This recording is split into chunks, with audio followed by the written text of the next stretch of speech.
Red book లో నేను ఏం చెప్పా? రెడ్ బుక్ గురించి నేను చాలా క్లారిటీ ఇవ్వాలనుకుంటున్నాను ఈరోజు.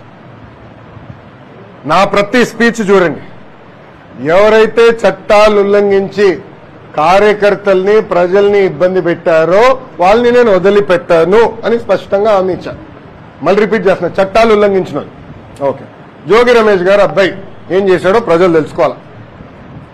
అగ్రిగోల్డ్ భూమి పత్రాలు తీసుకుని ఫేక్ పత్రాలు సృష్టించి అతని పేరుపై ట్రాన్స్ఫర్ చేసుకుని అమ్మేశాడు.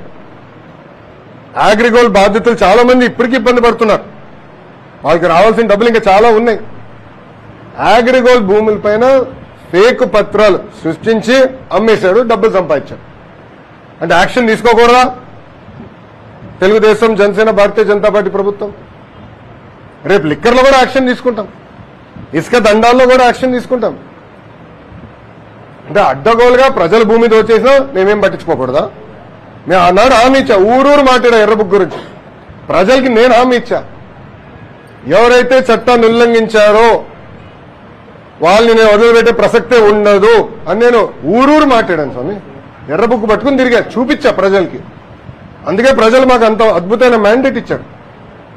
దాని ఒక్కోళ్ళే కాదు, అందరం కలిసికట్టుగా పోరాడడం. దాంట్లో భాగంగా రెడ్ బుక్ ఒక మ్యాండేట్ మాకు. నేను ఊరూరు చూపించా రెడ్ బుక్. నేను ప్రతి పబ్లిక్ మీటింగ్ లో చూపించా. ప్రజల నిన్న ప్రతి నియోజకవర్గంలో మేము గెలిచాం. సో ప్రజలు మాకు అంత క్లియర్ మ్యాండేట్ ఇచ్చారు. సో ప్రజలు కూడా చాలా క్లియర్గా ఉన్నారు.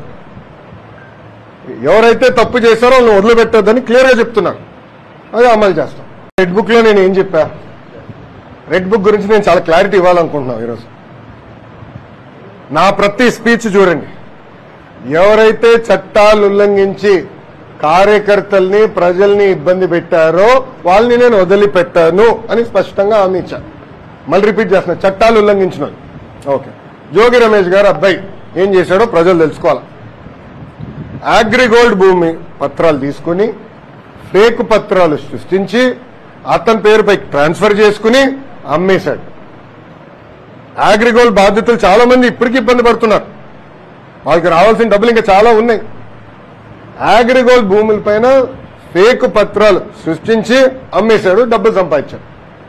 అంటే యాక్షన్ తీసుకోకూడదా? తెలుగుదేశం, జనసేన, భారతీయ జనతా పార్టీ ప్రభుత్వం రేపు లిక్కర్లో కూడా యాక్షన్ తీసుకుంటాం, ఇసుక దండాల్లో కూడా యాక్షన్ తీసుకుంటాం.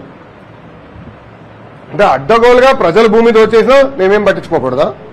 మేము ఆనాడు హామీ ఇచ్చా, ఊరూరు మాట్లాడా ఎర్ర బుక్ గురించి. ప్రజలకి నేను హామీ ఇచ్చా, ఎవరైతే చట్టాన్ని ఉల్లంఘించారో వాళ్ళని నేను వదిలిపెట్టే ప్రసక్తే ఉండదు అని నేను ఊరూరు మాట్లాడాను స్వామి. ఎర్ర బుక్ పట్టుకుని తిరిగా చూపించా ప్రజలకి. అందుకే ప్రజలు మాకు అంత అద్భుతమైన మ్యాండేట్ ఇచ్చారు. దాని ఒక్కోళ్ళే కాదు, అందరం కలిసికట్టుగా పోరాడడం. దాంట్లో భాగంగా రెడ్ బుక్ ఒక మ్యాండేట్ మాకు.